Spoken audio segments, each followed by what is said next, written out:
this screencast, I'm going to quickly go through our Blackboard shell and different things that you can find inside of it. Now when you first log into Blackboard and click on this class, the BUSA 215 class, it will start you off at the announcement page. I'm going to send out a weekly announcement every Monday, including this Monday, right? And I'll let you know what's going on during the week, things you need to pay attention to, any questions I might have that I need to address. So make sure you read that announcement. You will also get it in an email format as well. You can always get back to announcements by clicking announcements over here on the left-hand side. Now the next thing on the list is the faculty information. And so here's some information about me. There's my email, phone, where my office is, and my office hours, and then just a little bit about me. So if you need to get a hold of me, here's a great place to find my information.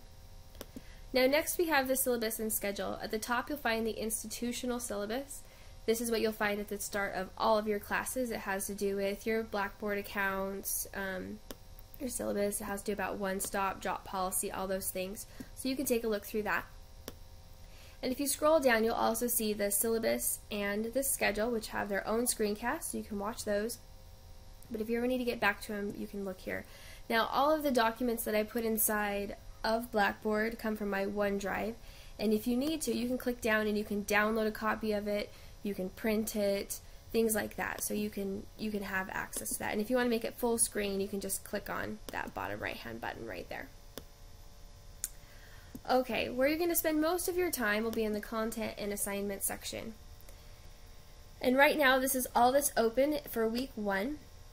Other weeks will pop up. Every Saturday morning a new week folder will show up, and then you can click into that content. So in the week 1 content folder, which you probably are already into since you're watching this video, you can see the tools used in class where you found this video, and then the getting acquainted. There's the syllabus and schedule and get to know you blog.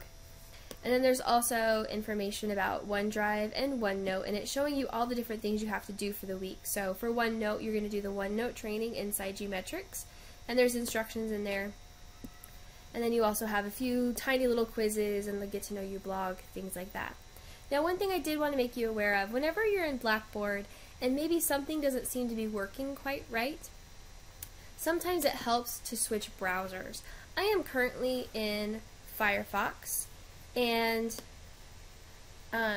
you'll notice that a whole bunch of these videos aren't working. I realized last week as I was embedding these videos in here that they weren't working in Firefox. I jumped into Explorer and they worked just fine on Explorer. I have this feeling this has something to do with the fact that I took these videos directly off of a Microsoft site, and Microsoft owns Explorer. I'm not entirely sure what was going on with the code. So that won't normally be the case. The videos I use past week 3 seem to work in every browser, but for this week you may need to be in Internet Explorer to view any of those videos, just so you are aware. Now as the course goes on, as I said, more folders will open up. Let me just show you my view really quick so we can jump into another folder. And so here's how things will look once we're towards the end of class. But if we jump maybe into Word, the second week of Word, so week 4, things will start to be more normal and repetitive. So every week when we're in the book, we have 3 weeks in the book for each software application, there'll be a content folder and there'll be a deliverables folder. Here are all the things that are due this week for the Word Chapter 2 week. So you'll find instructions in the deliverables folder on how to complete maybe like the research paper outline. And then there's always content in each of the weekly folders once we get into the book starting in Word. You will find the different objectives that we're learning that week. You'll find the PowerPoint. You'll find a whole bunch of videos that I have downloaded. These all usually come from gcflearnfree.org. They have great videos, and they're not very long. They're usually just a few minutes long. This one looks like it's 5. Usually they're shorter than that. This one's 4, and so on. Now over here, I do want to direct your attention to this Word Chapter 2 Skills and Procedures chart. These would be great to print out and have handy. Sometimes, especially in the greater projects, it's going to ask you something specific, and you need to understand what the terms mean and where they're having you look for different things. And this actually goes through all of that and what the different terminology means and where you can find things. Because half the battle with software is figuring out where is the button that I need, right? And so here it actually shows you good instructions and also gives you the shortcuts the hotkeys, different things like that. So these come with every single chapter of our book, and so I'd recommend taking a look at those. So that's pretty much the different content every week. Come to Blackboard, see what content's in there. If you have questions, look for videos, and obviously you can search the web as well if you need a video on a specific item. Now we also have course resources over here. I've put several things in here. So here's that website I was talking about, gcflearnfree.org, where I find most of my videos. So you can go there, and there's other videos there. I have not by any means put in all of the videos that they have.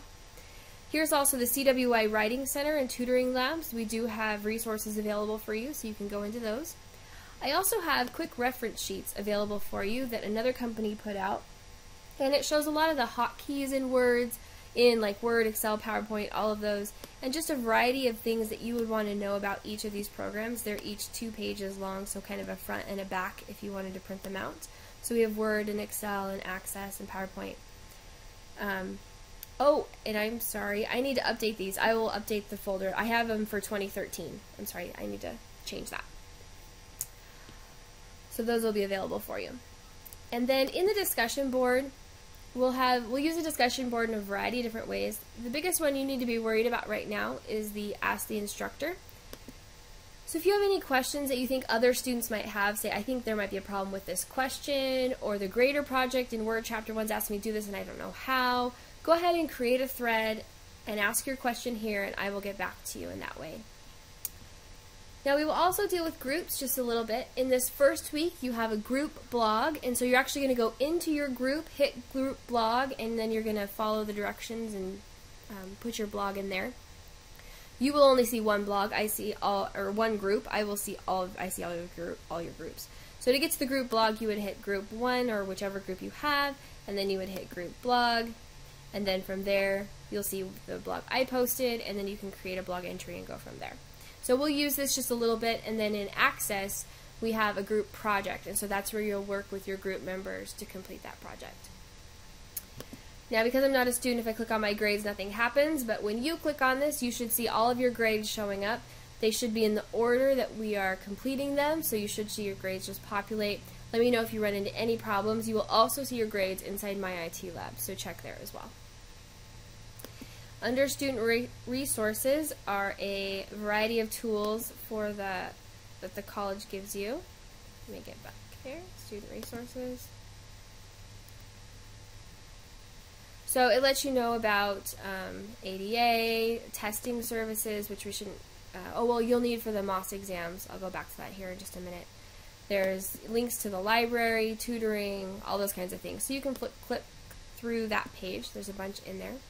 And then there's also tools. And in here, the majority of what you would use this for is either you can send email. So if you needed to send email to some other student in class maybe, you can find those students in this link right here. And for the most part, you're going to use right here, Pearson MyLab. So when we first start off class, you'll read those instructions and you'll connect to My IT Lab through that. But then you can also click on My IT Lab course content if you ever need to get into My IT Lab. Now you can always go to myitlab.com and log in from there, but you can also go in through Blackboard to get into there as well. And then the course evaluation will show up at the very end of class, where you can take an evaluation on the course. Just one other final thing I wanted to mention over here in the content and assignments. In the MOS exams, these are 2 exams, Word and Excel, that you will take at the testing center. And here is all the information on how to get to the practice exams, and then how to take the actual exam and how you need to be prepared in order to do that. Now this first week, we are going to be using Geometrics, so this system, to go through OneNote, and we'll use it next week to go through Outlook. They have a lot of good practices in place and tutorials kind of that walk you through some of the steps. So make sure you read through that and create that Geometrics account, but here's where you can find all of that information. Alright, this concludes the Blackboard screencast, and if you have any questions, feel free to get a hold of me.